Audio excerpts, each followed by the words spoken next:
Hello everyone, welcome again to science with station. तो friends, एक नया सेशन लेकर मैं फिर से आ गई हूँ जहाँ पे हम लोग डिस्कस करने वाले हैं क्लास 10th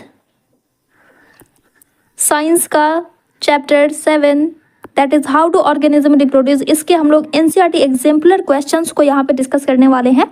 इससे पहले हम लोगों ने एक्सरसाइज क्वेश्चंस को ऑलरेडी डन कर लिया है। अगर आपने वो वीडियो नहीं देखे हैं तो मैं इसके डिस्क्रिप्शन में उसका लिंक डाल दूँगी, या फिर आप प्ले लिस्ट में जा करके क्लास 10th साइंस का जो एक फोल्डर है उसमें आप वहाँ पे फाइंड कर सकते हैं उसे। तो ठीक है, तो चलिए आज का ये सेशन हम लोग स्टार्ट करते हैं। ओके, सो यहाँ पे कुछ एमसीक्यूज दिए हुए हैं पहले, उसके बाद फिर शॉर्ट आंसर टाइप क्वेश्चन है and then long answer type question है। तो चलिए स्टार्ट करते हैं आज के फर्स्ट एमसीक्यू से। That is in the list of organisms given below those that reproduced by the asexual method are.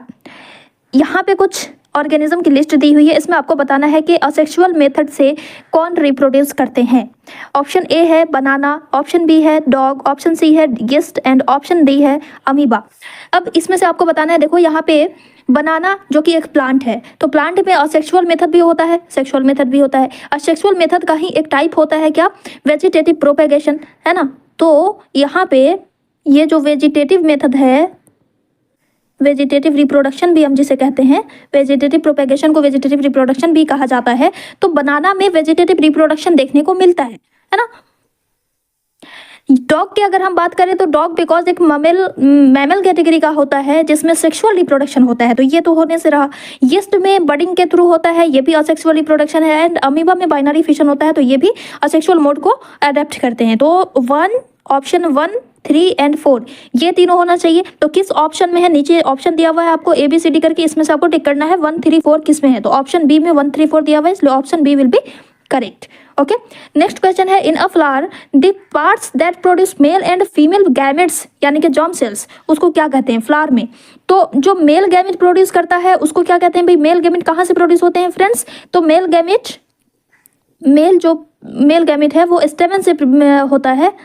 स्टेमन में का ही एक पार्ट होता है एंथर। इस एंथर में प्रेजेंट होते हैं पॉलन ग्रेन्स, और वहीं से पॉलन उसी के अंदर प्रेजेंट होता है पॉलन जो कि मेल जर्म सेल होता है, तो स्टेमन हो जाएगा। फीमेल गैमेट कहाँ से प्रोड्यूस होता है फीमेल गैमेट, तो फीमेल गैमेट होता है ओवरी में, जो कि एक पिस्टल का पार्ट होता है, राइट। तो यहाँ पे फीमेल गैमेट की अगर हम बात करें तो फीमेल गैमेट जो है पिस्टल के अंदर प्रेजेंट होता है। पिस्टल का एक पार्ट होता है ओवरी, इस ओवरी के अंदर होता है ओव्यूल, और उसमें प्रेजेंट होते हैं फीमेल गैमेट्स का प्रोडक्शन होता है ना। तो यहाँ पे अब ऑप्शन देख लेते हैं, ऑप्शन में क्या दिया हुआ है भाई।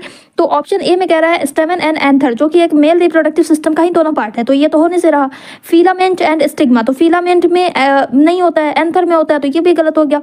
नेक्स्ट ऑप्शन है एंथर एंड ओवरी, बिल्कुल सही। एंथर में पॉलन ग्रेन्स होता है और उसके अंदर होता है पॉलेंस। उसी तरह से ओवरी फीमेल गैमेट्स की बात करें तो ओवरी के अंदर ओव्यूल्स में प्रेजेंट होते हैं फीमेल गैमेट, तो ऑप्शन सी सही हो जाएगा। ठीक है, ऑप्शन सी सही हो जाएगा। यहाँ पे आपको अगर स्टेमन दिया हुआ होता और पिस्टल दिया होता, है ना, तो अगर आपको पूछा जाता कि मेल गैमेट किसका पार्ट है तो स्टेमन होता, फीमेल गैमेट किसका पार्ट है तो पिस्टल का पार्ट है, तो वो भी ऑप्शन सही होता। अगर आपको ये ऑप्शन नहीं दिया हुआ होता तो आप उस ऑप्शन को पुट करते। ठीक है, नेक्स्ट क्वेश्चन देख लेते हैं। Which of the following is the correct sequence of events of sexual reproduction in a flower? इसमें से कौन सा करेक्ट सीक्वेंस है सेक्सुअल रिप्रोडक्शन जिसमें फ्लावर्स में जिस तरह से होता है उसका करेक्ट सीक्वेंस आपको यहाँ पे बताना है। तो क्या होता है भाई, सबसे पहले तो पॉलिनेशन होगा, दोनों गैमेट्स का एक जगह मिलना पॉलिनेशन कहलाता है, राइट। तो पॉलिनेशन फर्स्ट स्टेप होगा। उसके बाद ये पॉलिनेशन कहाँ जाता है, पॉलन ट्यूब फॉर्मेशन होता है और वो पहुंचता है ओवरी में, मेल गैमेट पहुंचता है फीमेल गैमेट के पास। देन क्या होता है, फर्टिलाइजेशन होता है, बिल्कुल सही प्रोसेस है। उसके बाद फर्टिलाइजेशन होगा, फिर सीडलिंग होगी, तब एम्ब्रियो होगा, क्या ऐसा होता है क्या, तो नहीं, ये ऑप्शन गलत हो गया। यहाँ पे पहले एम्ब्रियो फॉर्मेशन होगा तब जाकर के एम्ब्रियो ग्रो करके सीडलिंग्स में कन्वर्ट होता है ना। तो ये ऑप्शन ऑलरेडी गलत है। Pollination, fertilisation, embryo and seedling, option C will be correct. Okay, चलो नेक्स्ट क्वेश्चन है offspring produced by asexual method of reproduction have greater similarity among themselves because. Asexual method से जो ऑफस्प्रिंग प्रोड्यूस होते हैं वो genetically similar होते हैं एक दूसरे के, ऐसा क्यों, इसके पीछे क्या रीजन है। क्योंकि असेक्सुअल रिप्रोडक्शन में सिर्फ और सिर्फ एक पेरेंट इन्वॉल्व होते हैं, बिल्कुल सही बात है ये, है ना। तो ये ऑप्शन सही है। और देखिए asexual reproduction does not involve gametes, ये भी बिल्कुल सही बात है। इसमें कोई गैमेट इन्वॉल्व नहीं होता है। असेक्सुअल रिप्रोडक्शन अगर बिफोर सेक्सुअल रिप्रोडक्शन, ये तो गलत है भाई, दोनों अलग अलग रिप्रोडक्शन प्रोसेस है। असेक्सुअल रिप्रोडक्शन अगर आफ्टर सेक्सुअल रिप्रोडक्शन, ये भी गलत है। तो ऑप्शन 1 एंड 2 सही है, जो कि ऑप्शन ए में दिया हुआ है। ठीक है, चलो नेक्स्ट क्वेश्चन देख लेते हैं। Characters transmitted from parents to offspring are present in. Parents से ऑफस्प्रिंग में जो कैरेक्टर्स का ट्रांसमिशन होता है वो किस में प्रेजेंट होते हैं, वो कैरेक्टर्स किस में प्रेजेंट होते हैं। ये जो कैरेक्टर्स का ट्रांसमिशन होता है वो कैरेक्टर्स किस में प्रेजेंट होते हैं, ये आपसे यहाँ पे पूछा जा रहा है। तो आपको पता होना चाहिए कि जो डीएनए कंटेंट होता है वो, और इस डीएनए में जहाँ पे है ना, जैसे कि ये आपका डीएनए हो गया, तो डीएनए के यहाँ पे कोई जीन प्रेजेंट है, सॉरी कोई कैरेक्टर प्रेजेंट है, तो इस डीएनए सेगमेंट को क्या कहते हैं, हम जीन कहते हैं। ये आपको पता होना चाहिए। ठीक है, आप आगे पढ़ोगे नेक्स्ट चैप्टर जो हेरिडिटी है उसमें, तो इसको कहा जाता है जीन। यही जीन जो है ट्रांसफर होता है, यही कैरेक्टर ट्रांसफर होता है। ठीक है, तो इसी जीन में कैरेक्टर प्रेजेंट है। तो ऑप्शन में जीन्स कहाँ पे दिया हुआ भाई, 5 का डी। ठीक है, तो option D will be correct. Next देखिए, characters that are transmitted from parent to offspring during reproduction show. तो ये कैरेक्टर क्या शो करते हैं ये आपको बताना है। तो इसमें सिमिलरिटीज भी होती है और वेरिएशंस भी होता है, दोनों होता है ना। अगर सीक्वेंस में कुछ अल्टरेशन आ गया तो वेरिएशंस क्रिएट होगा, और अगर नहीं आया तो सिमिलरिटीज क्रिएट होगी। यहाँ पे सिर्फ रिप्रोडक्शन लिखा हुआ है। अगर सेक्सुअल रिप्रोडक्शन होता तो हम फिर वेरिएशन को पुट करते, वेरिएशन को पिक करते, और अगर असेक्सुअल रिप्रोडक्शन यहाँ पे लिखा हुआ होता तो हम सिमिलरिटीज को पिट करते। लेकिन यहाँ पे डायरेक्ट लिखा हुआ है ड्यूरिंग रिप्रोडक्शन, मतलब कि सेक्सुअल रिप्रोडक्शन की भी बात हो रही है, सेक्सुअल रिप्रोडक्शन की भी बात हो रही है, तो यहाँ पे सिमिलरिटीज भी होगी और वेरिएशंस भी होगा, है ना। तो option C will be right answer. Next question, a feature of reproduction that is common in to amoeba, spirogyra and yeast. एक ऐसा फीचर बताना है रिप्रोडक्शन का जो कि इन तीनों में कॉमन है। तो कौन सा मोड अपनाते हैं ये सब। अमीबा में भी असेक्सुअल रिप्रोडक्शन होता है, स्पाइरोगाइरा में भी असेक्सुअल रिप्रोडक्शन होता है। उसमें कौन सा टाइप होता है फ्रेंड्स, स्पाइरोगाइरा में, तो इसमें फ्रेगमेंटेशन होता है, राइट। एंड यीस्ट में बडिंग के थ्रू होता है। तो ये सारे किसके एग्जाम्पल हैं, असेक्सुअल रिप्रोडक्शन के। तो ऑप्शन देखिए, दे रिप्रोड्यूस असेक्सुअली, तो बिल्कुल सही, ऑप्शन ए सही हो जाएगा। दे आर ऑल यूनिसेलुलर, क्या ये तीनों यूनिसेलुलर हैं।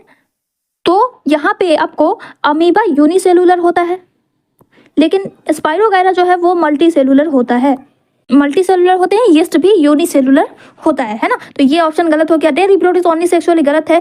They are all multicellular, ये भी गलत है। तो option A will be right answer. Next question देखिए, in Spirogyra asexual reproduction takes place bye.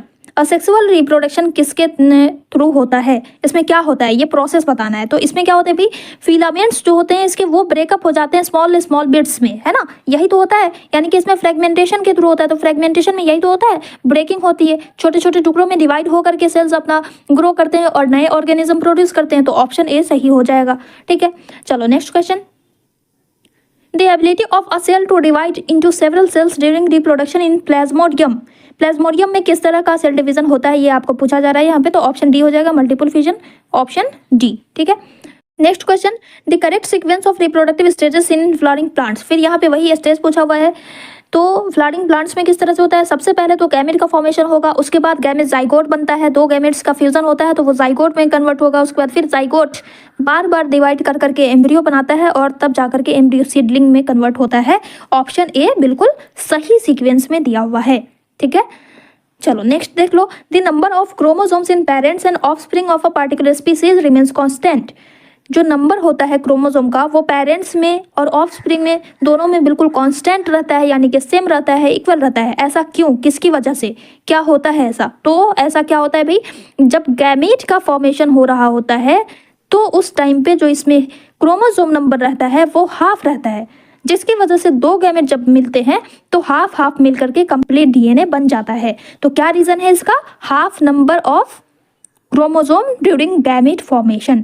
तो ऑप्शन देखिए, doubling of chromosomes after zygote formation, बिल्कुल गलत है। ये जाइगोट फॉर्मेशन के टाइम में डबल तो होता है, लेकिन उससे पहले ये गैमेट फॉर्मेशन में हाफ हुआ तभी तो ये डबलिंग का काम आ रही है यहाँ पे। तो ये ऑप्शन एक्यूरेट नहीं है। Halving of chromosomes during gamete formation, option B बिल्कुल सही है। ठीक है, चलो नेक्स्ट देख लेते हैं, in Rhizopus tubular thread like structures bearing sporangia at their tips are called. ये जो ट्यूबुलर स्ट्रक्चर होता है जिसके ऊपर ये लगा हुआ होता है और इसके अंदर छोटे छोटे स्पोर्स होते हैं, इसको क्या कहते हैं, ये क्या है, थ्रेड लाइक स्ट्रक्चर जो है इसको क्या कहा जाता है, इसको हाइफी कहते हैं, है ना। तो ऑप्शन बी सही हो जाएगा। Next, vegetative propagation refers to formation of new plants from. Vegetative propagation में जो नए प्लांट्स का फॉर्मेशन होता है वो किससे होता है, तो स्टेम से भी हो सकता है, रूट से भी हो सकता है, और फ्लावर से नहीं होता है बल्कि लीफ से होता है। तो ऑप्शन बी इसमें सही हो जाएगा। ऑलमोस्ट सारे का तो बी ही ऑप्शन आ रहा है। चलो आगे देखते हैं। Factors responsible for the rapid spread of bread mould on slides of bread are. तो रैपिड स्प्रेडिंग के लिए कौन से फैक्टर्स रिस्पॉन्सिबल होते हैं, तो फ्रेंड्स ब्रेड मोल्ड में जो ग्रोथ होती है स्पोर फॉर्मेशन के थ्रू ये रिप्रोड्यूस करते हैं, राइट। ये एक फंगस होता है ना, तो इसमें स्पोर फॉर्मेशन होता है। तो कौन से फैक्टर्स इसके लिए रिस्पॉन्सिबल होते हैं रैपिड स्प्रेड के लिए, एक तो कि लार्ज नंबर ऑफ स्पोर्स एक बार में प्रोड्यूस हो जाते हैं इसकी वजह से, और दूसरा क्या हो सकता है, availability of moisture and nutrients in bread, right. तो ये भी सही है, बिल्कुल सही है। मॉइस्चर एंड न्यूट्रिएंट्स ये दोनों कंडीशंस हैं जिसमें स्पोर्स को जर्मिनेट करने के लिए, राइट। तो ये ऑप्शन बिल्कुल सही है। इसके बाद क्या है, presence of tubular branched hyphae, ये नहीं होगा। जब तक कि स्पोर्स जर्मिनेट नहीं करेंगे रैपिड स्प्रेडिंग कैसे होगी, और जर्मिनेशन के लिए मॉइस्चर एंड न्यूट्रिएंट्स का होना बिल्कुल नेसेसरी होता है। तो यहाँ पे ऑप्शन 1 एंड 2 ये दोनों बिल्कुल सही है, जो कि किस ऑप्शन में दिया हुआ है, देखो 1 एंड 2 इसमें दिया हुआ है सी में, तो option C will be right. Okay, next, length of pollen tube depends on the distance between. Pollen tube की जो लेंथ होती है वो किस पे डिपेंड करती है, तो पॉलन ट्यूब का फॉर्मेशन यहाँ पे पूछा जा रहा है। पॉलन ट्यूब जैसे कि ये रहा आपका स्टिग्मा, और ये इस तरह से आता है, और नीचे यहाँ पे है ओवरी, ये यहाँ पे ओवरी है इस तरह से, इसके अंदर ओव्यूल प्रेजेंट होता है, इसके अंदर यहाँ पे प्रेजेंट होते हैं एग, है ना। तो यहाँ पे जो पॉलन रहेगा यहाँ से पॉलन ट्यूब का फॉर्मेशन होगा, राइट। यहाँ से यहाँ तक पॉलन ट्यूब का फॉर्मेशन होता है। तो इसकी जो लेंथ है, ये जो लेंथ है वो किस पे डिपेंड कर रही है, इस स्टिग्मा से लेकर के इस ओवरी तक की डिस्टेंस, इस ओव्यूल तक की डिस्टेंस पे डिपेंड कर रही है, राइट। तो यहाँ पे ऑप्शन देखिए, pollen grain and upper surface of stigma, यहीं तक की डिस्टेंस पे डिपेंड कर रही है क्या, नहीं।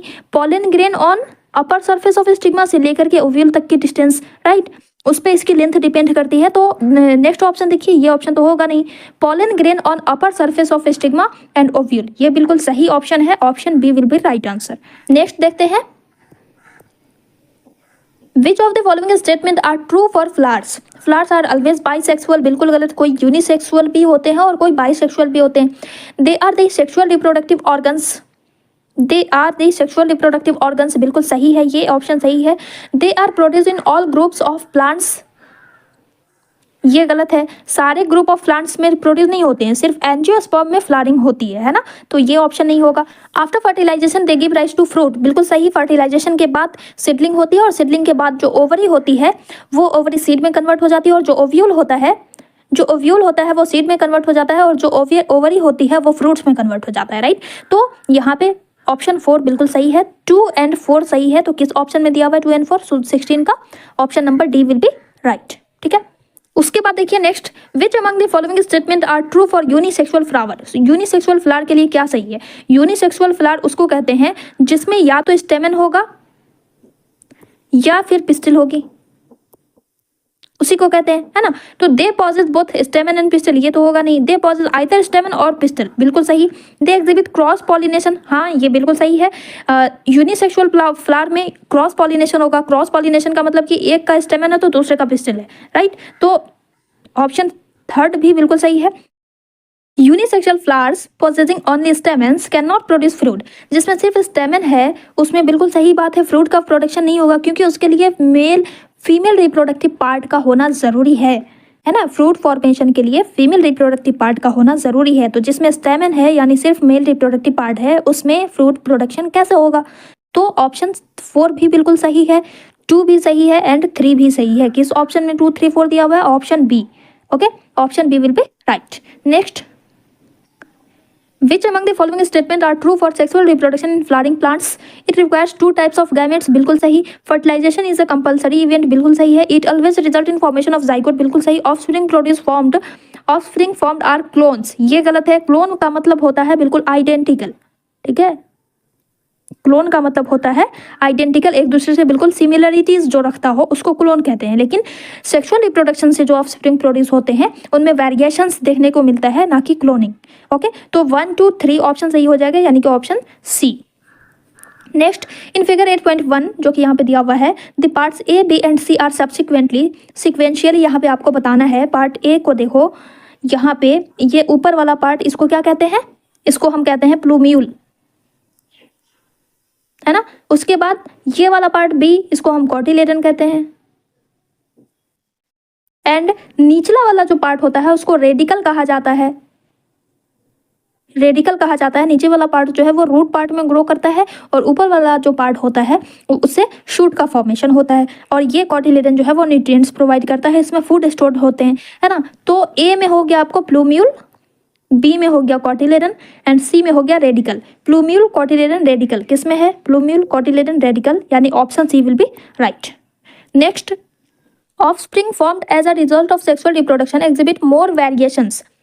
सेक्सुअल रिप्रोडक्शन से जो ऑफस्प्रिंग प्रोड्यूस होते हैं उनमें वेरिएशंस देखने को मिलता है, इसके पीछे क्या रीजन है ये बताना है। तो sexual reproduction is a lengthy process, ये तो रीजन नहीं है।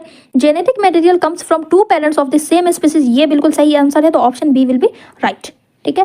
Next, reproduction is essential for living organism in order to. Reproduction जरूरी है लिविंग ऑर्गेनिज्म के लिए, क्यों जरूरी है?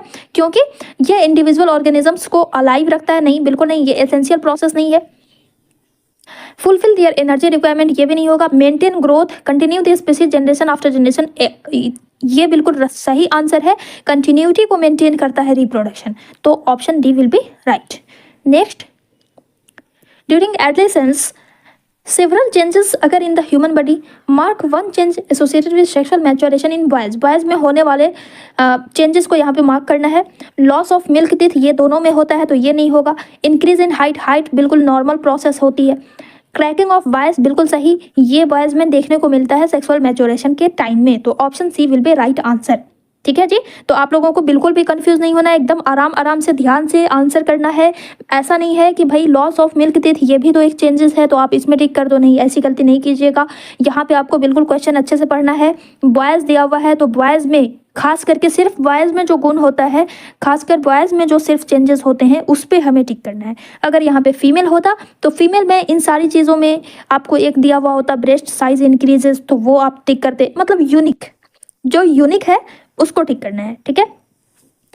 Next question, in human females an event that reflects onset of reproductive phase is. यहाँ पे क्या पूछ रहा है? ह्यूमन फीमेल्स में एक ऐसा इवेंट जो कि रिप्रोडक्टिव फेज की शुरुआत को, ऑनसेट को रिफ्लेक्ट करता है, वो क्या हो सकता है? तो अब इसमें आपको बताना है फीमेल्स के केस में क्या होता है भाई। ग्रोथ ऑफ बॉडी, ये तो नॉर्मल प्रोसेस है।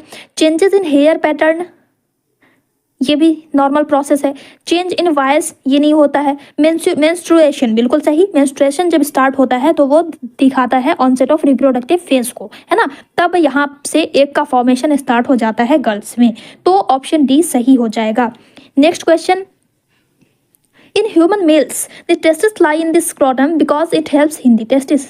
ये स्क्रोटम का क्या काम होता है भाई? टेम्परेचर को रेगुलेट करने का, राइट। तो प्रोसेस ऑफ मेटिंग, ये नहीं होगा। फॉर्मेशन ऑफ स्पर्म, बिल्कुल सही।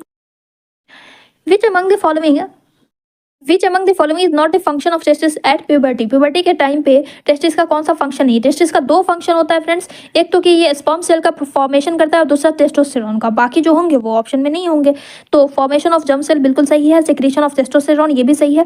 डेवलपमेंट ऑफ प्लेसेंटा, प्लेसेंटा का डेवलपमेंट करना इसका काम नहीं होता है। सिक्रीशन ऑफ एस्ट्रोजन, ये ओवरी का काम होता है, ना कि टेस्टिस का, तो ये भी ऑप्शन गलत है। तो इसमें आपको बताना है विच among the following is not the function of testis. Not बताना है, तो 3 और 4 होगा। किस ऑप्शन में है? ऑप्शन डी, ऑप्शन सी।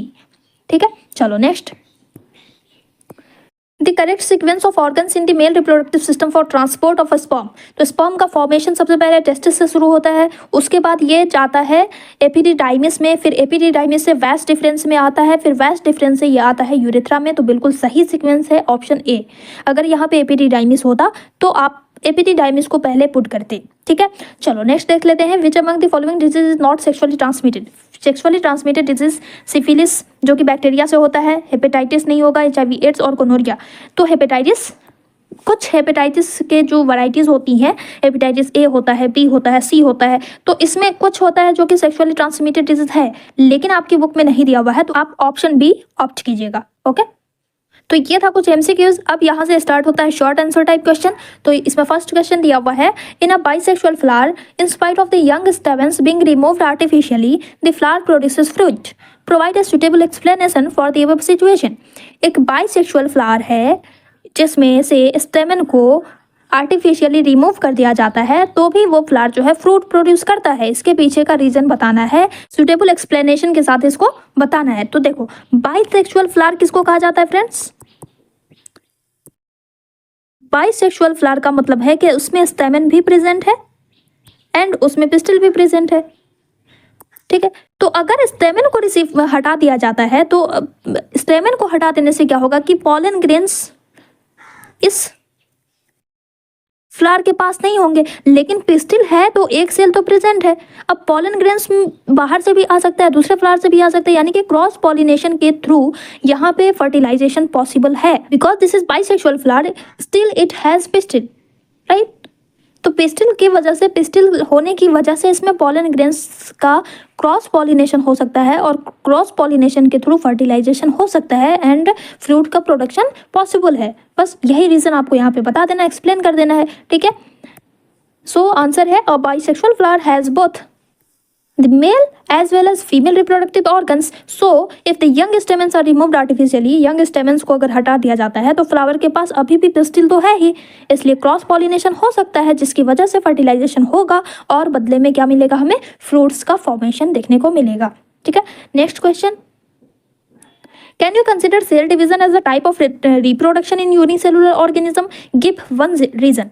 क्या आप सेल डिवीजन को एक रिप्रोडक्शन का टाइप मानते हैं यूनिसेलुलर ऑर्गेनिज्म में? तो बिल्कुल सही, इसका आंसर क्या होना चाहिए भाई? Yes we can, because unicellular organisms में जो होते हैं, कुछ ऐसे होते हैं जिसमें एक सेल डिवाइड होकर के जिसमें एक सेल दो इक्वल हाफ में डिवाइड हो जाता है with the process of during the process of cell division. इसीलिए सेल डिवीजन को यूनिसेलुलर ऑर्गेनिज्म में एक टाइप ऑफ रिप्रोडक्शन माना जा सकता है। ठीक है, बस सिंपल क्वेश्चन है इसमें।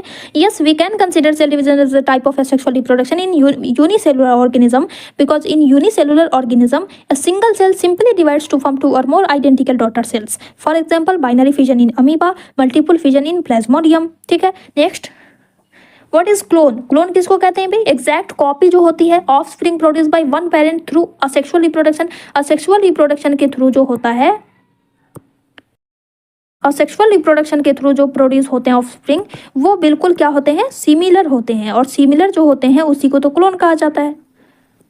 ठीक है, Why do offspring formed by a sexual reproduction exhibit remarkable similarity? अब इसमें आपको इसका रीजन बताना है कि असेक्सुअल रिप्रोडक्शन के थ्रू जो ऑफस्प्रिंग प्रोड्यूस होते हैं वो बिल्कुल सिमिलर क्यों होते हैं? क्योंकि इसमें सिर्फ और सिर्फ एक पेरेंट इन्वॉल्व होते हैं, ओनली वन पेरेंट इन्वॉल्व, और सिर्फ एक पेरेंट इन्वॉल्व होने की वजह से क्या होता है कि इसका जो डीएनए है उसमें ज़्यादा वेरिएशंस नहीं आते हैं, इसमें ज़्यादा वेरिएशंस नहीं आते हैं, कभी कभी नहीं, बिल्कुल ही नहीं आता है, इसीलिए ये हमें सिमिलरिटीज़ देखने को मिलती है। ठीक है, नेक्स्ट, ये रहा आपका answer. Clones are the offspring produced by one parent through asexual reproduction.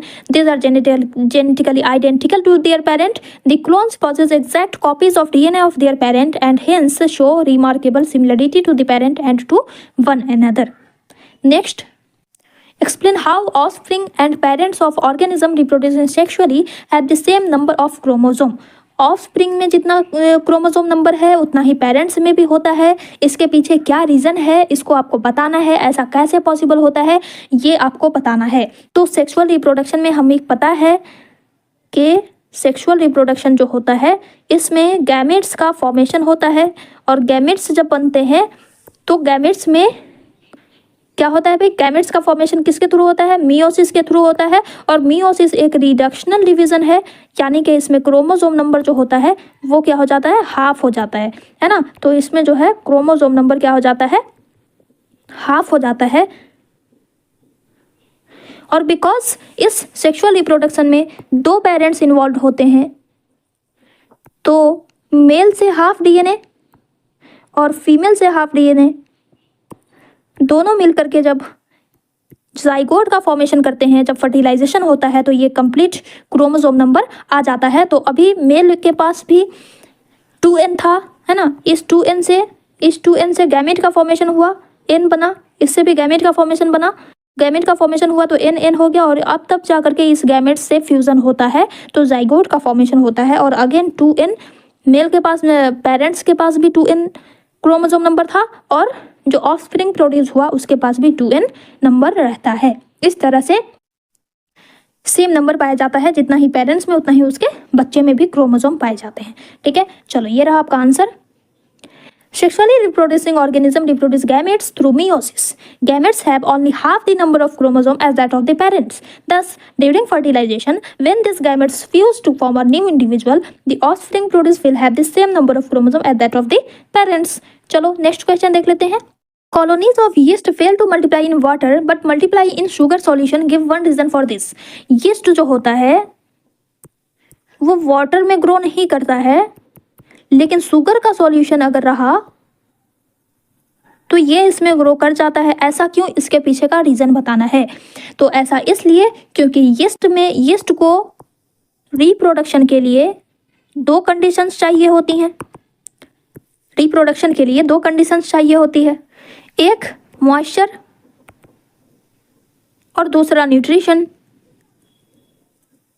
तो वाटर में इसको मॉइस्चर तो मिल रहा है लेकिन न्यूट्रिएंट्स नहीं मिल रहा है, न्यूट्रिशन नहीं मिलेगा तो एनर्जी नहीं मिलेगी, जब एनर्जी नहीं मिलेगी तो रिप्रोडक्शन नहीं हो पाएगा। लेकिन शुगर सॉल्यूशन में मॉइस्चर भी मिल रहा है और इस शुगर को खा करके ये एनर्जी भी गेन कर रहे हैं, इसीलिए शुगर सॉल्यूशन में ये ग्रो करते हैं, बट वाटर में इनका ग्रोथ नहीं होता है। ठीक है, तो बस इसी को आपको सेंटेंस में बना करके लिख देना है। When the colony of yeast is in water it does not get nutrition but sugar solution provides nutrition. As the yeast gets nutrition and thus energy it grows and begins to produce buds. जब इसको nutrition मिलेगा, energy मिलेगा, तभी तो growth होगी, और जब growth होगी तो बर्ड्स का फॉर्मेशन होगा, बर्ड्स बनेंगे तो नया यीस्ट बनेगा।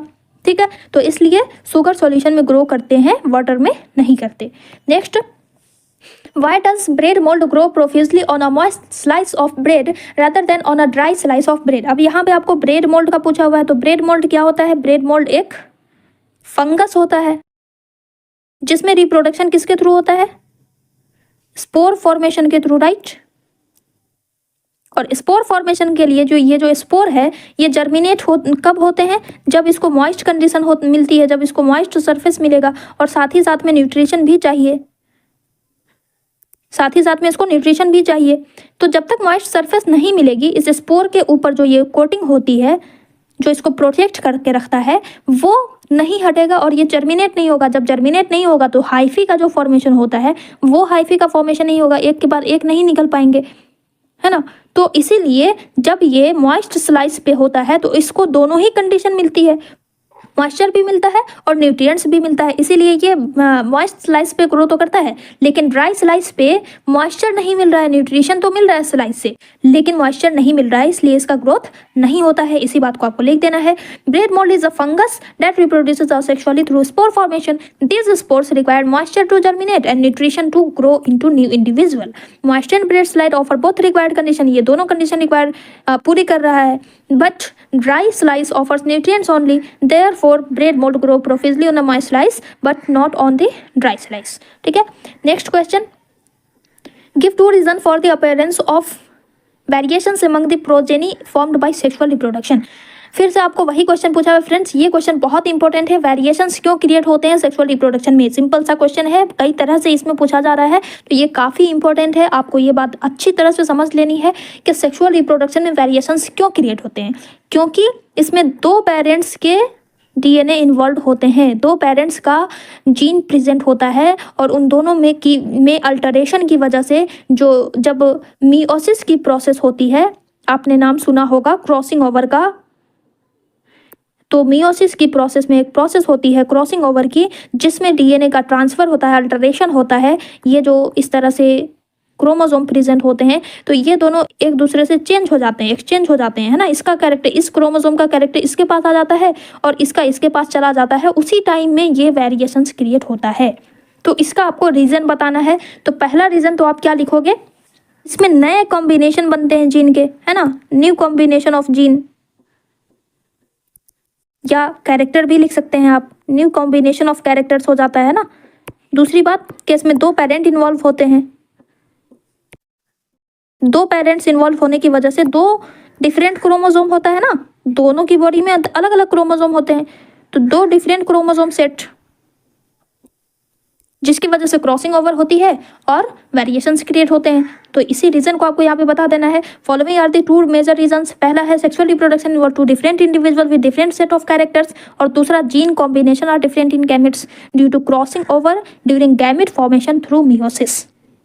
Okay, next, would a planaria cut vertically into 2 halves regenerate into 2 individuals. अगर किसी प्लेनेरिया को इस तरह से वर्टिकली काट दिया जाता है तो क्या वो इक्वल, तो क्या ये दोनों अलग अलग ग्रो कर सकेंगे, इसको बताना है और इस फिगर को कंप्लीट करना है। यानी कि इससे हाफ किया गया है तो इधर भी ग्रोथ हो जाएगी ना कुछ इस तरह से, इधर भी आपको पूरी ग्रोथ शो करनी है इस तरह से। ठीक है जी, तो सबसे पहले तो हम इसका आंसर करेंगे यस, प्लेनेरिया को हम कहीं से भी कट कर सकते हैं तो वो पूरी तरह से ग्रो हो जाएगा। अगर हम इसको इस तरह भी 3 टुकड़े में कर देते हैं तो भी ये तीनों अलग अलग पार्ट एक कंप्लीट प्लेनेरिया का फॉर्मेशन कर देते हैं। और अगर हम इसे इस तरह से भी कट करते हैं तो भी इसमें क्या होता है, पूरा ग्रोथ हो जाता है। इसको आपको यहाँ पे शो कर देना है। ये पहला वाला पार्ट है, इधर वाला पार्ट आप बना रहे हो तो इसको आप थोड़ा डार्क कर दोगे ताकि आपको डिफरेंस दिखे चेक करने वाले को। ठीक है, तो इस तरह से आपको इसका आंसर कर देना है। लुक एट दिस, ये रहा आपका आंसर। ये फिगर आपको बनानी है। उसके बाद Planaria possesses great power of regeneration, thus if the body is cut into 2 vertical half each piece of the body of Planaria grows into a complete individual. ठीक है, next question, from the internet gather information about the chromosome number of 5 animals and 5 plants. ये करने की आपको जरूरत नहीं है, आप इस क्वेश्चन का आंसर खुद ही इस तरह से कर सकते हो, बिना इसको लिखे आप इसका आंसर दे सकते हैं। पहला क्वेश्चन है, do larger organism have more number of chromosomes और सेल्स। जो बड़े ऑर्गेनिजम्स होते हैं क्या उनके पास क्रोमोसोम नंबर ज़्यादा होता है?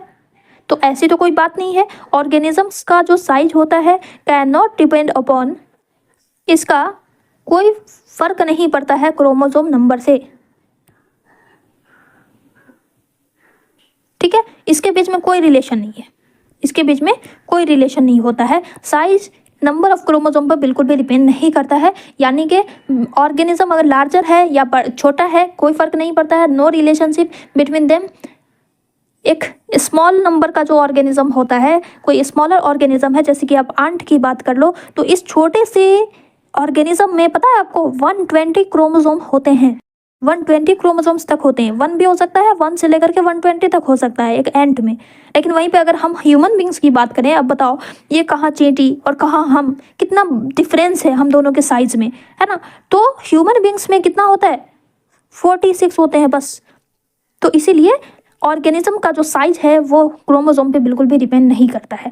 नेक्स्ट क्वेश्चन है, can organism with fewer chromosomes reproduce more easily than organism with more number of chromosome. जिनके पास कम क्रोमोसोम नंबर होता है वो इजीली रिप्रोड्यूस करते हैं, क्या ऐसा है क्या? तो अगेन इसका भी आंसर नहीं होगा, इसका भी आंसर नहीं होगा, क्योंकि क्रोमोसोम के नंबर से रिप्रोडक्शन पे कोई भी इफेक्ट नहीं पड़ता है। रिप्रोडक्शन की जो प्रोसेस होती है वो बिल्कुल सेम पैटर्न फॉलो करती है कि चाहे कोई भी ऑर्गेनिज्म हो।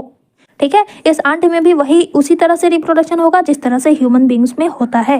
ठीक है, चलो next, more the number of chromosome greater is the DNA content. ये बिल्कुल सही बात है, इसमें आपका सही आंसर हो जाएगा।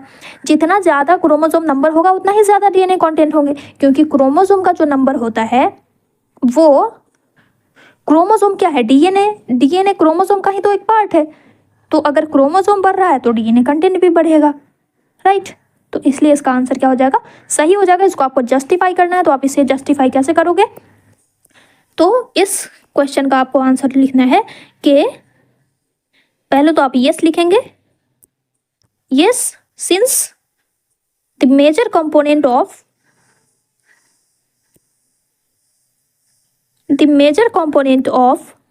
क्रोमोसोम इन डीएनए, डीएनए का जो मेजर कंपोनेंट है वो क्या है, डीएनए ही तो है, इस डीएनए। इसलिए अगर क्रोमोसोम नंबर बढ़ रहा है, अगर सेल में क्रोमोसोम नंबर ज्यादा है, तो ऑब्वियसली डीएनए कंटेंट जो होगा वो भी क्या हो जाएगा, ज्यादा हो जाएगा, है ना। The amount of DNA will be more. Okay, ये आपका आंसर हो जाएगा। नेक्स्ट क्वेश्चन देख लेते हैं। In tobacco plant the male gametes have 24 chromosome. Male gamete में कितना क्रोमोसोम है भाई, 24। What is the number of chromosome in the female gamete, what is the number of chromosome in the zygote. तो देखो जितना मेल में है उतना ही फीमेल में भी रहेगा, ये तो आपको पता है, राइट। तो फीमेल में भी 24 होगा। और जाइगोट का फॉर्मेशन कैसे होता है, इन दोनों के इक्वल से होता है, तो इन दोनों को जब हम इक्वल करेंगे तो कितना होगा, 48 हो जाएगा। तो जाइगोट में क्रोमोसोम नंबर कितना हो जाएगा, 48, एंड फीमेल में कितना हो जाएगा, 24। यही आपसे पूछ रहा है, इसको आप सेंटेंस में लिख देंगे, ठीक है, इस तरह से। The number of chromosome in the female gamete would be the same as that in the male gamete, that is it will have 24 chromosome. उसके बाद आप इसका आंसर करेंगे, what is the number of chromosome in the zygote. The number of chromosome in the zygote would be double the number present in the gamete.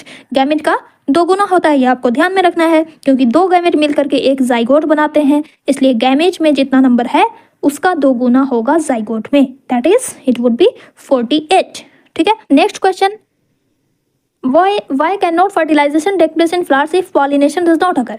अगर pollination नहीं होगा तो fertilisation क्यों नहीं हो सकता। तो क्योंकि फर्टिलाइजेशन से पहले का जो स्टेप है वो पॉलिनेशन होता है, और पॉलिनेशन में क्या होता है फ्रेंड्स, पॉलिनेशन में क्या होता है, पॉलिनेशन में पॉलन ग्रेन्स जो होते हैं वो स्टिग्मा पे आते हैं, और जब तक ये स्टिग्मा पे नहीं आएंगे तब जाकर के पॉलन ट्यूब का फॉर्मेशन नहीं होगा, और जब पॉलन ट्यूब का फॉर्मेशन नहीं होगा तो ये जो पॉलेंस हैं वो इस ओव्यूल में कैसे छोड़े जाएंगे, और जब ये नहीं होगा तो फर्टिलाइजेशन कैसे हो पाएगी। तो इसीलिए ज़रूरी है कि पॉलिनेशन होना ही होना है, ठीक है। इसलिए अगर पॉलिनेशन नहीं होता है तो फर्टिलाइजेशन भी नहीं हो सकती, okay. So answer will be in a flower fertilisation requires both male and female gametes, so it is necessary that the male gamete reaches the female gamete. Fertilisation के लिए दोनों गैमेट का तो होना ज़रूरी है, मेल गैमेट और female gamete, क्योंकि इन दोनों के फ्यूजन को ही फर्टिलाइजेशन कहते हैं। तो ये तभी पॉसिबल है जब पॉलिनेशन होगा और पॉलन ग्रेन्स एंड स्टिग्मा एक दूसरे के पास आएंगे, इसीलिए फर्टिलाइजेशन नहीं हो सकता अगर पॉलिनेशन नहीं होता है तो, ठीक है। Next question, is the chromosome number of zygote embryonal cells and adult of a particular organism always constant. क्या जाइगोट में जितना क्रोमोसोम नंबर है, एम्ब्रियोनिक सेल्स में जितना क्रोमोसोम नंबर है,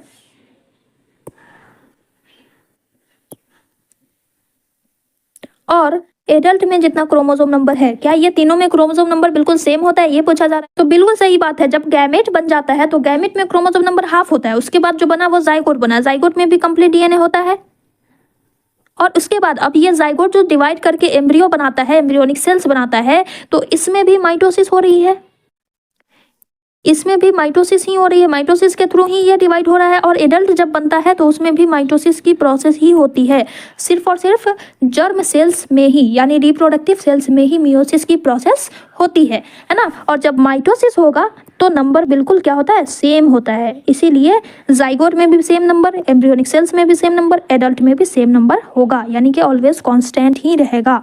हाउ इज द कंसिस्टेंसी, अच्छा कंसिस्टेंसी होगा यहाँ पे, how is the consistency maintained in this 3 stages.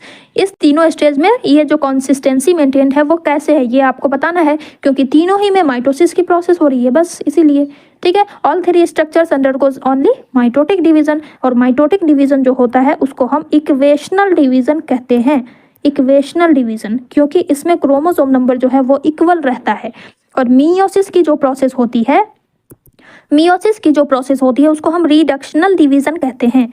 Reductional division इसलिए कहा जाता है क्योंकि उसमें क्रोमोसोम नंबर जो है वो हाफ हो जाता है, ठीक है। चलो ये रहा आपका answer. Yes, the chromosome number of zygote embryonic cells and adult of a particular organism always constant, this consistency is maintained as the cells in all the 3 stages undergo only mitotic division, ठीक है। चलो next question देख लेते हैं। Where is the zygote located in the flower after fertilisation. Fertilisation कहाँ पे होता है फ्रेंड्स, फ्लावर में।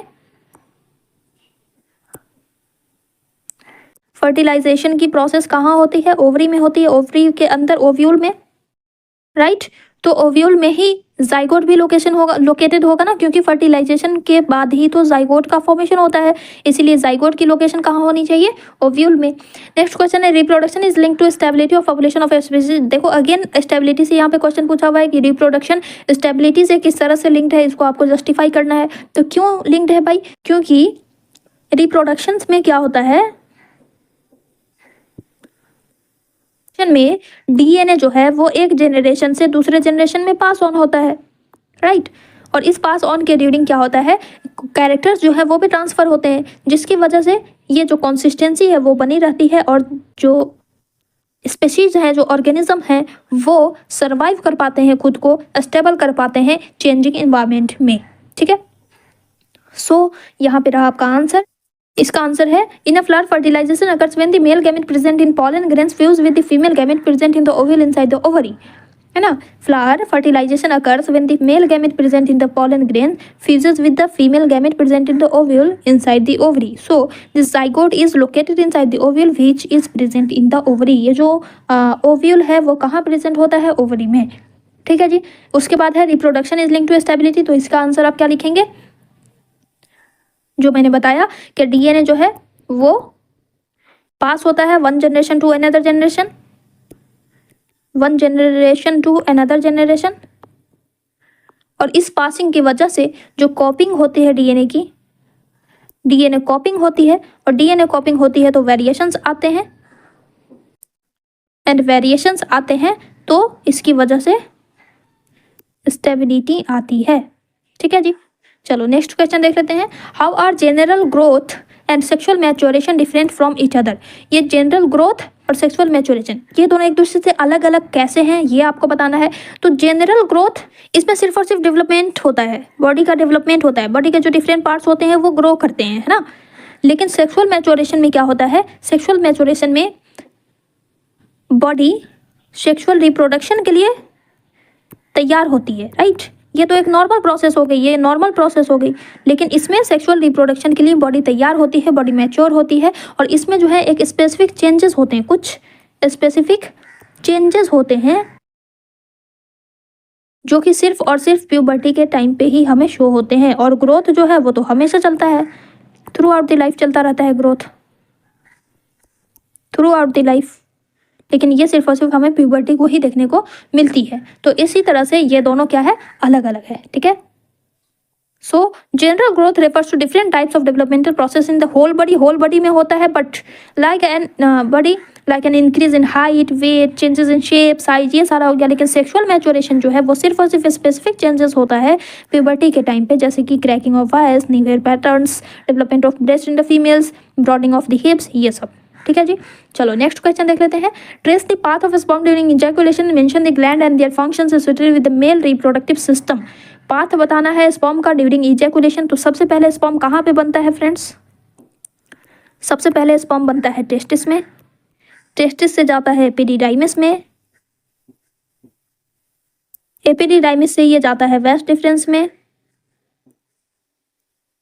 वेस्ट डिफरेंस से आगे जाकर के 3 ग्लैंड्स मिलते हैं, जिसमें आपको आ जाता है seminal vesicles, seminal vesicles, prostate gland, ये दो नाम आपको दिया हुआ है। ये दोनों जब इसमें मिल जाते हैं तो ये क्या बन जाता है भाई, यहाँ पे अब ये बन गया सीमेन। अब ये सीमेन फ्लो करता है कहाँ, यूरेथ्रा में, और यूरेथ्रा के थ्रू जो पेनिस होता है उस पेनिस के थ्रू क्या हो जाता है, इजैकुलेशन हो जाता है। यही तो प्रोसेस होती है, राइट। तो इसको आपको लिख देना है। और उसके बाद ग्लैंड, ये जो ग्लैंड है, और टेस्टिस भी एक ग्लैंड है जिससे कि टेस्टोस्टेरोन हार्मोन निकलता है। तो टेस्टोस्टेरोन हार्मोन का क्या काम है वो आपको लिखना है, एंड इन दोनों का क्या काम है वो आपको बता देना है। ये रहा आपका answer. Look at this, sperm travel through the following path during ejaculation. सबसे पहले टेस्टिस, टेस्टिस में क्या होता है, यहाँ पे प्रोड्यूस्ड होते हैं, और उसके बाद वो जाते हैं एपिडिडाइमिस में। एपिडिडाइमिस में जो प्रोड्यूस्ड स्पर्म होता है वो स्पर्म स्टोर्ड होते हैं, और उसके बाद यहीं पे मैच्योरेशन होता है। उसके बाद मैच्योर्ड स्पर्म जो है वो वेस्ट डिफरेंस में आता है। यहाँ से ये क्या होता है, आगे की तरफ पुश किया जाता है, आगे की तरफ फ्लो करता है, और ये आगे जाकर के ग्लैंड से मिलता है, जहाँ पे ये सारे ग्लैंड्स मिल करके इजैकुलेटरी डक्ट्स बनाते हैं। इस इजैकुलेटरी डक्ट्स में वेस्ट डिफरेंस सेमिनल वेसिकल्स से ज्वाइन होता है, और इजैकुलेटरी डक्ट बना लेता है, विच passes through the prostate gland होकर के ये पास करते हैं, और उसके बाद ये इजैकुलेटरी डक्ट जो है वो यूरेथ्रा में जाकर के क्या हो जाता है, इम्पटी हो जाता है, यानी कि उसमें जो स्पर्म है वो यूरेथ्रा में चले जाते हैं और वहाँ से स्पर्म को एक्सपेल्ड कर दिया जाता है फीमेल बॉडी में। ठीक है, चलो नेक्स्ट क्वेश्चन देख लेते हैं। उसके बाद यहाँ पे आपको मेंशन करना है ग्लैंड एंड उसके फंक्शंस भी, तो ये रहा आपका answer, glands and their functions associated with the male reproductive system. Testis secretes testosterone hormone. Prostate gland का काम है फ्लूइड सिक्रीट करना जो कि स्पर्म मीडियम को एल्कलिन बनाता है। सेमाइनल वेसिकल से जो फ्लूइड सिक्रीट होते हैं वो सीमेन का फॉर्मेशन करते हैं। काउपर्स ग्लैंड्स का जिक्र आपकी बुक में नहीं दिया हुआ है तो आप इसको स्किप भी कर सकते हैं लेकिन मेंशन भी कर सकते हैं। तो काउपर्स ग्लैंड का काम है लिब्रिकेशन प्रोवाइड करना, और लिब्रिकेशन से जो एसिडिक मीडियम होता है यूरिन की वजह से वो न्यूट्रलाइज हो जाता है। ठीक है जी, next question, What changes are observed in the uterus if fertilization does not occur? अगर fertilization नहीं होता है तो यूट्रस में क्या होता है? तो यूट्रस में क्या होगा भाई, जब फर्टिलाइजेशन नहीं होगा, जब एक फर्टिलाइज नहीं होगा तो यूट्रस की जो लाइनिंग है जो थिक और स्पंजी हो जाती है हर मंथ, ताकि हम फर्टिलाइज्ड एग को रिसीव कर सकें, उसको नॉरिशमेंट कर सकें, उसके लिए उसकी नॉरिशिंग के लिए ये जो थिक एंड स्पंजी लाइनिंग होती है वो क्या होती है, रप्चर होना शुरू हो जाती है। रप्चर मतलब कि टूटना, धीरे धीरे रप्चर होना शुरू हो जाती है, और इसके साथ साथ इसमें जो बहुत सारी ब्लड वेसल्स होती हैं एम्ब्रियो को न्यूट्रिशन प्रोवाइड करने के लिए वो भी रप्चर होने लगती है, और यही blood vessels and mucus vagina के थ्रू जो है बाहर निकल जाता है, बाहर निकलना शुरू हो जाता है, जिस प्रोसेस को हम कहते हैं मेंस्ट्रुएशन। तो दैट मीन्स कि जब फर्टिलाइजेशन नहीं होता है तो यूट्रस में क्या चेंजेस होते हैं, ये चेंजेस होते हैं and this process is called menstruation. ठीक है जी, तो आप यही मेंशन करेंगे। फर्टिलाइजेशन इज द प्रोसेस, सबसे पहले तो आप फर्टिलाइजेशन को डिफाइन करोगे कि क्या होता है। फर्टिलाइजेशन इज द प्रोसेस जिसमें हैप्लॉइड एग सेल और स्पर्म सेल दोनों फ्यूज होकर के एक डिप्लॉइड जाइगोट बनाते हैं और जो कि एम्ब्रियो में डेवलप होता है। उसके बाद ये कहाँ होती है, तो फैलोपियन ट्यूब में होती है जो कि ओवरी को यूट्रस से कनेक्ट करने का काम करती है, फैलोपियन ट्यूब। उसके बाद आप इसका आंसर करेंगे, if fertilisation does not occur the thick and spongy lining of uterus slowly breaks and the unfertilised egg along with this comes out through the vagina as blood and mucus। ठीक है जी, यहाँ पे blood vessels भी होगा जो कि मैंने यहाँ नहीं लिखा है, the unfertilised egg, blood vessels है ना, along with the blood vessels, यहाँ पे क्या होगा, ब्लड वेसल्स। ठीक है, comes out through the vagina as blood and mucus, this process is called menstruation। Next question देख लीजिए, what changes are observed in the uterus subsequent to implantation of young embryo। अब वहाँ पे क्या था कि फर्टिलाइजेशन जब नहीं होगा तो क्या चेंजेस आएंगे यूट्रस में। अब यहाँ पे है जब एम्ब्रियो में इम्प्लांटेशन होगा तब क्या चेंजेस आएंगे, एम्ब्रियो इम्प्लांटेशन के टाइम में क्या चेंजेस आएंगे। तो यहाँ पे क्या होगा भाई, जस्ट उसका अपोजिट क्वेश्चन है ये, यूट्रस की जो लाइनिंग है वो थिक एंड स्पंजी होगी, राइट। यूट्रस की जो लाइनिंग है वो थिक एंड स्पंजी होगी जिसकी वजह से एम्ब्रियो जो है प्लेसेंटा का फॉर्मेशन होगा। इसमें मदर साइड में, एम्ब्रियो की साइड में, एम्ब्रियो की जो साइड होती है उस साइड में विलाई प्रेजेंट होगा और मदर साइड में ब्लड वेसल्स होंगी, है ना, ब्लड वेसल्स होंगी। और ये दोनों जो है ये एक अम्बिलिकल कॉर्ड से जुड़ा हुआ होगा, अम्बिलिकल कॉर्ड से जुड़ा हुआ होता है जो कि इस एम्ब्रियो को मदर्स के ब्लड वेसल्स से क्या करता है, न्यूट्रिशन प्रोवाइड करता है, राइट। तो ये सारी चीज़ें आपको यहाँ पे मेंशन कर देनी है। और उसके बाद ये भी बता देना है कि ये जो वेस्ट सब्सटेंसेस प्रोड्यूस करता है वो वेस्ट मटेरियल को भी यही प्लेसेंटा कैरी करके ब्लड वेसल्स में ला करके छोड़ता है, जहाँ से मदर्स के ब्लड में से वो फिल्टर के लिए चला जाता है। ठीक है, तो ये सारे चेंजेस होते हैं। सबसे पहले कि यूट्रस की जो लाइनिंग है वो थिक एंड होने लगती है, ब्लड सप्लाई ज़्यादा इंक्रीज हो जाती है, प्लेसेंटा का फॉर्मेशन होता है और कुछ हार्मोनल चेंजेस भी होते हैं। ठीक है जी, चलो नेक्स्ट क्वेश्चन देख लेते हैं। What are the benefits of using mechanical barriers during sexual act. ये इंपॉर्टेंट है, इससे पहले वाला जो था वो भी इंपॉर्टेंट है। तो इसमें आपको बताना है कि मैकेनिकल बैरियर का क्या बेनिफिट है। तो इसके बेनिफिट्स हैं कि ये एसटीडीज को भी प्रिवेंट करता है और साथ ही साथ में ये प्रेगनेंसी को तो प्रिवेंट करता ही करता है। यही एकमात्र एक ऐसा बैरियर है जो कि इन दोनों ही चीज़ों को क्या करता है, प्रोटेक्ट करता है। ठीक है जी, तो बस दोनों ही एडवांटेजेस आपको यहाँ पे मेंशन कर देने हैं। It creates a barrier so that sperm does not reach the egg, और use of condoms also protect a person from sexually transmitted disease as AIDS. ठीक है, चलो next question. In the given figure label the parts and mention their functions. इसमें आपको part बताना है पूरे female reproductive system का। तो ये रहा आपका ओवरी, ये क्या है, फिम्बरी है ना। तो फिम्बरी का नाम आपकी बुक में नहीं दिया हुआ है, तो हम सीधे इसको क्या लिखेंगे, फैलोपियन ट्यूब है, जिसको हम ओविडक्ट भी कहते हैं, राइट, इसको ओविडक्ट कहा जाता है। उसके बाद ये क्या है, तो ये है यूटेरस, ये है ना, ये रहा आपका यूटेरस, और ये रहा आपका सर्विक्स, एंड ये क्या है, ये है आपका वजाइना। ठीक है जी। उसके बाद आपको यहाँ पे कुछ फंक्शंस दिए हुए हैं, उसमें आपको नाम बताना है। प्रोडक्शन ऑफ एग, तो इसमें क्या होगा, ओवरी हो जाएगा। साइट ऑफ फर्टिलाइजेशन, फर्टिलाइजेशन कहाँ पे होता है, ओविडक्ट में होता है, यानी कि फैलोपियन ट्यूब में होता है, FT, right. Site of implantation, implantation कहाँ पे होती है, यूटेरस में होती है, तो यहाँ पे क्या हो जाएगा आपका आंसर, यूटेरस हो जाएगा। And entry of the sperm, sperm कहाँ से एंट्री करता है, तो वजाइना से, तो इसका आंसर आपको हो जाएगा वजाइना। ठीक है। Next question, what would be the ratio of chromosome number between an egg and it's zygote. Egg और जाइगोट, इसमें क्रोमोसोम का जो नंबर है उसका रेशियो बताना है। तो एग जो कि एक गैमेट है, एक क्या है भाई, गैमेट है, एंड जाइगोट, जाइगोट है। तो गैमेट में जो क्रोमोसोम नंबर होता है वो हाफ होता है, राइट, और जाइगोट में जो होता है वो क्या होता है, कंप्लीट होता है ना। तो अगर इसमें 2n है तो इसमें n है, यानी कि 1:2 का रेशियो है, राइट। तो एग और जाइगोट में क्या रेशियो होगा, 1:2 का, है ना। How is the sperm genetically different from the egg. अब इसमें आपको बताना है कि स्पर्म जो है वो एग से कैसे डिफरेंट है। तो स्पर्म जो है वो मेल सेक्स गैमेट है, मेल सेक्स सेल है ना, और एग जो है वो फीमेल सेक्स सेल है। तो यानी कि ये सेक्स क्रोमोसोम के नेचर में, स्पर्म में जो होता है वो XY क्रोमोसोम या YY क्रोमोसोम होता है, लेकिन एग में जो है वो हमेशा XX क्रोमोसोम ही प्रेजेंट होता है। तो इस नेचर में ये दोनों क्या होते हैं, डिफरेंट होते हैं। ठीक है जी। तो sperms and egg are genetically different in terms of nature of sex hormones. Sperm contains either X or Y chromosome, whereas an egg will always have an X chromosome. इसके पास हमेशा X क्रोमोसोम ही होता है, ये different होता है। ठीक है जी। यहाँ पे हॉर्मोन्स नहीं होगा, यहाँ पे क्रोमोसोम होगा, सेक्स क्रोमोसोम। ठीक है। चलो नेक्स्ट क्वेश्चन। अब यहां से आपको long answer type question start होता है। ठीक है। Why are budding, fragmentation and regeneration all considered as asexual type of reproduction. इन सारे को असेक्सुअल रिप्रोडक्शन क्यों कहा जाता है। तो असेक्सुअल रिप्रोडक्शन का डिफिनेशन क्या होता है फ्रेंड्स, क्योंकि असेक्सुअल रिप्रोडक्शन हम उसे कहते हैं, असेक्सुअल रिप्रोडक्शन हम उसे कहते हैं जिसमें सिर्फ और सिर्फ एक पेरेंट इन्वॉल्व होते हैं।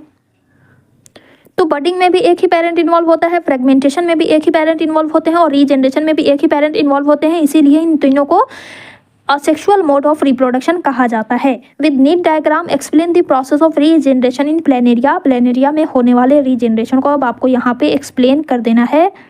रीजनरेशन इन प्लेनेरिया, तो प्लेनेरिया में कैसे होता है भाई, हम उसको, इस प्लेनेरिया को हम टुकड़े टुकड़े में काट देते हैं, तो हर एक टुकड़ा एक नए ऑर्गेनिज्म में इस तरह से डेवलप हो जाता है। एक्चुअली ये होता कैसे है, तो रीजनरेशन में जो कुछ स्पेशलाइज्ड सेल्स होती हैं उनमें प्रोलिफरेशन होता है, उनमें प्रोलिफरेशन होता है, जिसकी वजह से मास ऑफ सेल्स का डेवलपमेंट होता है, यानी कि बहुत सारी सेल्स का फॉर्मेशन होता है। और इस मास ऑफ सेल्स में चेंजेस आते हैं, इन चेंजेस की वजह से ये अलग अलग ऑर्गन्स में डेवलप होता है, ऑर्गन्स टिश्यूज का फॉर्मेशन करती है, और फाइनली एक क्या हो जाता है, ऑर्गेनिज्म बन जाता है। इसी प्रोसेस को आपको बता देना है। लुक एट दिस, ये तो आपको फर्स्ट क्वेश्चन का आंसर इस तरह से लिख देना है। Budding, fragmentation and regeneration are considered as asexual type of reproduction because all of them involve only one parent and gametes are not involve in the reproduction. उसके बाद अब आपको ये क्वेश्चन का आंसर कीजिएगा, रीजनरेशन बाई प्लेनेरिया। तो it can be cut into any number of pieces and each pieces grows into a complete organism. This is known as regeneration. Which is carried out by specialised cells, और उसके बाद फिर ये specialised sales जो होती हैं वो proliferate करती हैं यानी कि डिवाइड करती हैं बार बार और लार्ज नंबर ऑफ सेल्स बनाती हैं, फिर उनमें चेंजेस होता है, चेंजेस की वजह से डिफरेंट सेल्स और टिश्यूज बनते हैं एंड फाइनली एक कंप्लीट ऑर्गेनिज्म डेवलप हो जाता है। ठीक है, next, write 2 points of difference between a sexual and sexual type of reproduction, describe why variations are observed in the offspring। फिर वही क्वेश्चन यहाँ पे पूछा हुआ है, वेरिएशंस क्यों जरूरी होता है।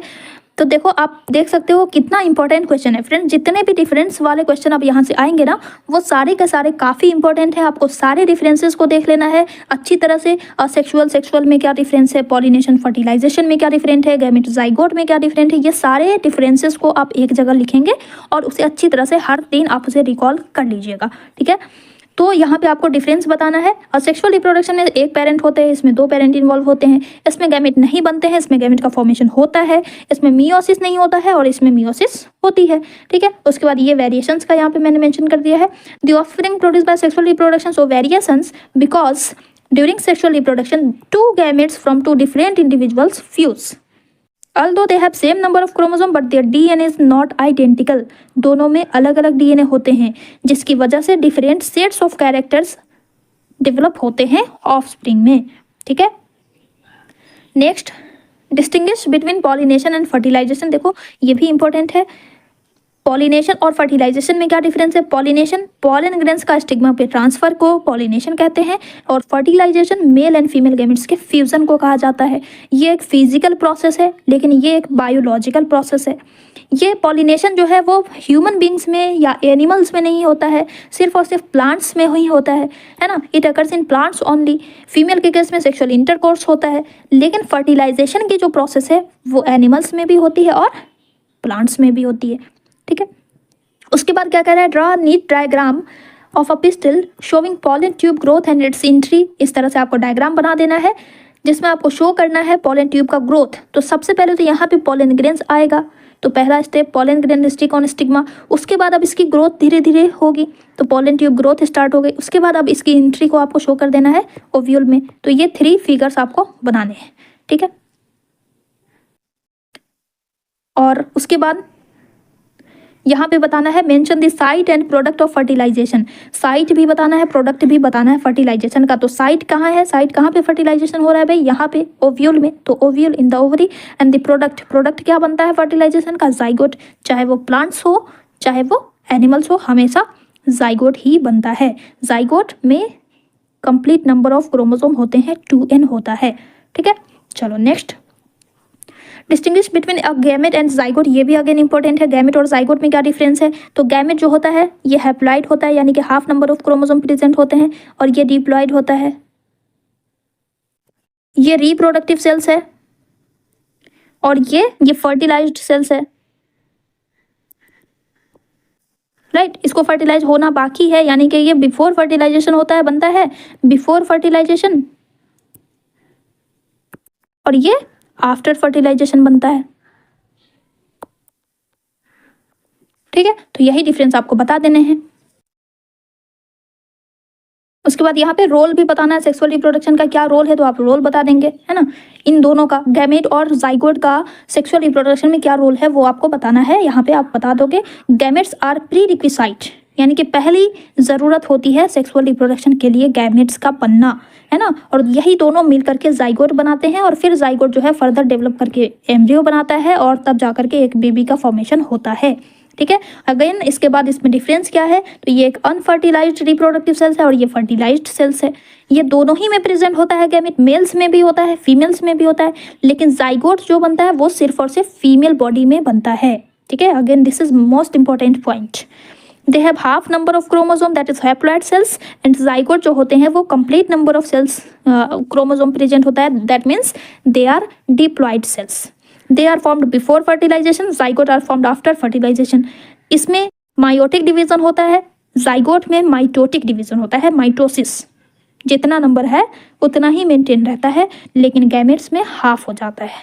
ठीक है, next question, draw the diagram of a flower and label the 4 holes. Holes कहा जाता है तह को। जैसे कि एक फ्लावर है इस तरह से, ये पहली तह है, उसके अंदर फिर दूसरी होती है, उसके अंदर फिर दूसरी होती है, उसके अंदर फिर दूसरी होती है। इस तरह से 4 होल्स होते हैं फ्लावर में। सबसे पहले ये देखो, ये वाला है एक, ठीक है।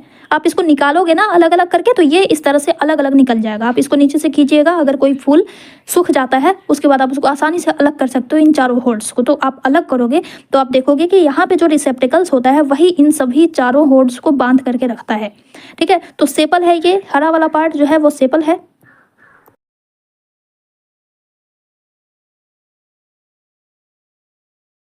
उसके बाद ये रहा आपका पेटल। ये जो पत्तियां होती हैं इसी पेटल को हम कहते हैं कोरोला कलेक्टिवली, है ना। इन सारे पेटल्स को क्या कहेंगे हम, कोरोला कहेंगे मिला करके। और सेपल्स को, ये जो सारे सेपल्स हैं उसको एक साथ हम क्या कह देते हैं, कैलिक्स कहते हैं ना, कैलिक्स। उसके बाद थर्ड स्टेप में आपको आ जाता है ये जो है ये फिलामेंट और उसके ऊपर एंथर लगा हुआ है, तो इसको हम कहते हैं स्टेमन, जो कि मेल रिप्रोडक्टिव पार्ट है। इसमें 2 पार्ट होते हैं, anther and filament. And fourth holes होता है पिस्टिल, जिसमें कि ये बीच वाला पार्ट आ जाता है, ये आपका ओवरी, ये स्टाइल, और इसके ऊपर स्टिग्मा लगा हुआ होता है, ठीक है।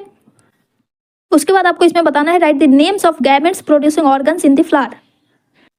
तो ये 4 होल्स आपने बता दिए। उसके बाद आपको बताना है right the names of gamete producing organ. तो मेल गैमेट कौन प्रोड्यूस करता है, एंथर। फीमेल गैमेट कौन प्रोड्यूस करती है, ओवरी, राइट। ओवरी में ओव्यूल प्रेजेंट होता है, वही ओव्यूल क्या करता है, फीमेल गैमेट का प्रोडक्शन करता है। उसी तरह से एंथर में पोलन ग्रेन्स होता है, पोलन ग्रेन्स के अंदर पोलेंस पाए जाते हैं, तो ये आपको मेंशन कर देना है, ठीक है। नेक्स्ट क्वेश्चन देखिए, व्हाट इज प्लेसेंटा। प्लेसेंटा क्या होता है, mention its role during pregnancy. तो प्लेसेंटा क्या है भाई, प्लेसेंटा एक डिस्क लाइक टिश्यू होती है, डिस्क लाइक टिश्यू होती है, जो कि सिर्फ और सिर्फ प्रेगनेंसी के टाइम पर ही बनती है ना, प्रेगनेंसी के टाइम पर ही बनती है।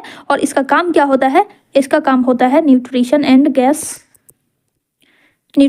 रेस्पिरेशन में ये क्या करती है, हेल्प करती है फिटस को, है ना, एम्ब्रियो को। So placenta is a disc-like structure present in the lining of uterus, which is formed during pregnancy. It contains villi on the embryo side of the tissue and blood spaces on the mother side.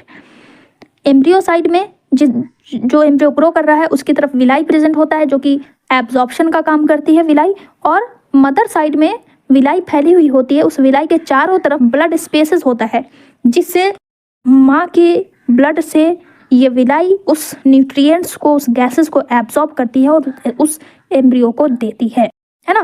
तो pregnancy के time पे इसका role क्या होता है भाई, it possesses villi that increases the surface area for absorption of nutrients, facilitates passes of nutrition and oxygen to embryo from mother through blood.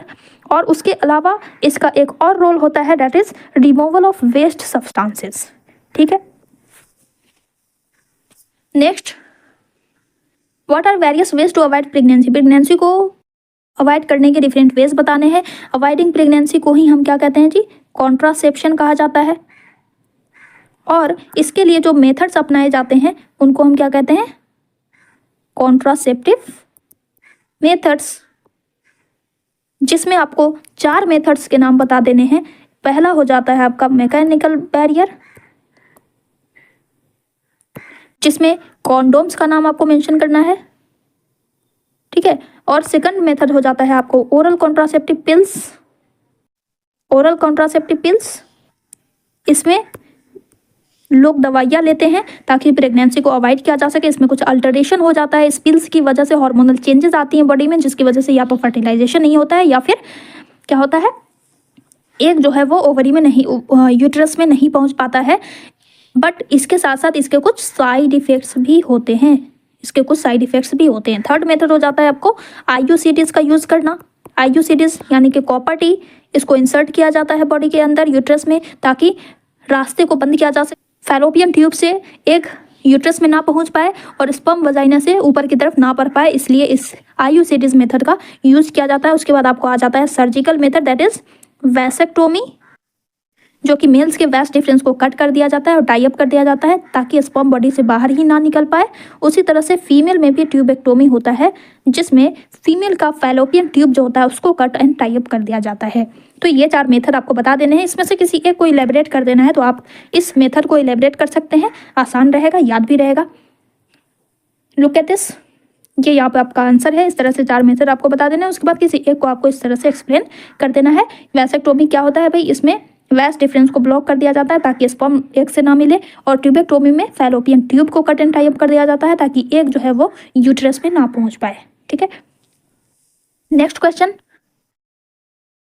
How does fertilisation take place. Fertilisation कैसे होता है वो process बतानी है। फिर fertilisation occurs once in a month, comment. फर्टिलाइजेशन महीने में एक ही बार होता है, मंथ में एक ही बार होता है, ऐसा क्यों होता है इसके बारे में आपको बताना है, कमेंट करना है इस पे। तो फर्टिलाइजेशन एक ही बार क्यों होगा, क्योंकि ओव्यूलेशन एक ही बार होता है। ओव्यूलेशन मंथ में एक ही बार होता है, हर 28 डेज पे ओव्यूलेशन होता है, एक एग रिलीज होता है, सिर्फ और सिर्फ एक एग पर मंथ रिलीज होते हैं, इसीलिए फर्टिलाइजेशन एक ही बार होता है। ठीक है, और फर्टिलाइजेशन होता कैसे है, तो ह्यूमन बींग्स की अगर हम बात करें तो मेल बॉडी में स्पर्म का फॉर्मेशन होता है, फीमेल बॉडी में एग का फॉर्मेशन होता है। उसके बाद अब ये दोनों, ये स्पर्म जो है वो एग के पास कैसे पहुंचते हैं, सेक्सुअल एक्ट के थ्रू, और तब जाकर के फर्टिलाइजेशन होती है। ठीक है, तो ये प्रोसेस आपको क्या करनी है, बता देनी है। Look at this, the fusion of male gamete with female gamete is called fertilization. In human beings, the sperm made in the testes of male are introduced, मतलब कि insert करना into the vagina of the female through penis during ejaculation. The sperms are highly active, इसलिए ये जो है cervix के through move करते हुए यूट्रस में पहुंच जाते हैं, और फिर यूट्रस से फैलोपियन ट्यूब में पहुंचता है, यानी कि ओविडक्ट में, जहां पे एक पहले से ही मौजूद होता है, और तब जाकर के इन दोनों का क्या हो जाता है, फ्यूजन हो जाता है, यानी फर्टिलाइजेशन हो जाता है। ठीक है, उसके बाद इसका आंसर आपको कर देना है, fertilization can occur only once in a month because the ovary release just one mature egg every month. ठीक है, चलो next, reproduction is essentially a phenomenon that is not for survival of an individual but for the stability. Again ये important question है, आप इसको अच्छे से याद करेंगे। ठीक है, रिप्रोडक्शन लाइफ के लिए ज़रूरी नहीं है, एसेंशियल नहीं है सर्वाइवल के लिए, लेकिन स्टेबिलिटी के लिए ज़रूरी है, इसको जस्टिफाई करना है। तो फिर से स्टेबिलिटी का क्वेश्चन आ गया, आई होप आप खुद से आंसर कर सकते हैं, इसमें फिर से समझाने की कोई ज़रूरत नहीं है, यहाँ पे आपका आंसर है, you can go through it. All the living organism need energy for their survival and growth. This energy, ये एनर्जी की ज़रूरत होती है सर्वाइवल के लिए, जो कि न्यूट्रिशन एंड रेस्पायरेशन जैसी प्रोसेस से तो मिलती है, लेकिन रिप्रोडक्शन से नहीं मिलती है, इसलिए रिप्रोडक्शन एक एसेंशियल लाइफ प्रोसेस तो नहीं है। लेकिन इस रिप्रोडक्शन से जेनेटिक मटेरियल का ट्रांसफ़र होता है एक जनरेशन से नेक्स्ट जनरेशन में, जो कि कंटिन्यूएशन में हेल्प करती है, इसीलिए it is the important phenomena for the stability of species but not for survival. ठीक है, चलो लास्ट क्वेश्चन आज का, describe sexually transmitted disease and mention the ways to prevent them. STDs के क्या होती हैं, एसटीडीज़ हम किसे कहते हैं, जो सेक्सुअल इंटरकोर्स के ड्यूरिंग क्या होता है, ट्रांसमिशन हो जाता है, यानी कि फैलाव, है ना, transmission of disease from one person. यहाँ पे हम पेरेंट इसलिए नहीं लिखेंगे क्योंकि ज़रूरी नहीं दोनों एक ही पेरेंट हो, है ना, पर्सन भी हो सकता है, कोई भी हो सकता है, from one person to another person through, किसके थ्रू, बिकॉज ये एसटीडीज है तो यहाँ पे ये मेंशन करना बहुत ज़रूरी है, नहीं तो ये कॉन्टेमिनेटेड डिजीज हो जाएगा। ठीक है, तो सेक्सुअली ट्रांसमिटेड डिजीज सिर्फ वही होते हैं जो सेक्सुअल एक्ट के थ्रू क्या होते हैं, फैलते हैं, ड्यूरिंग थ्रू सेक्सुअल इंटरकोर्स, या इसको आप एक्ट भी लिख सकते हो। ठीक है, अब इसको प्रिवेंट करने का एक ही तरीका है, मैकेनिकल बैरियर इस्तेमाल करना, तो इसके बारे में आप लिख देंगे। ठीक है, ये रहा आपका आंसर, ये मेथड है, use a protective covering called condom over the penis during sex, avoid sexual contact with unknown partner, के साथ अगर हम कांटेक्ट करने से बचे तो इस डिजीज से प्रिवेंट किया जा सकता है। ये रहा आपका आंसर। तो इसी के साथ हमारा ये सेशन कंप्लीट होता है। आई होप आपको सारी चीज़ें क्लियर हो गई होंगी। और हाँ फ्रेंड्स, अब मैंने अपना टेलीग्राम चैनल क्रिएट कर लिया है, you can join it for gate notes. यहाँ पे आपको नोट्स मिल सकते हैं, आपको जो भी नोट्स की ज़रूरत होगी आप मुझे बताओगे, कमेंट सेक्शन में बताइएगा, तो मैं वहाँ पे आपको नोट्स प्रोवाइड कर सकती हूँ। और जो भी लेटेस्ट वीडियोस हैं उनकी इन्फॉर्मेशन पाने के लिए, उनकी नोटिफिकेशन पाने के लिए आप इस चैनल को सब्सक्राइब कर सकते हैं। तो चलिए मिलते हैं नेक्स्ट लेक्चर में, till then take care, bye.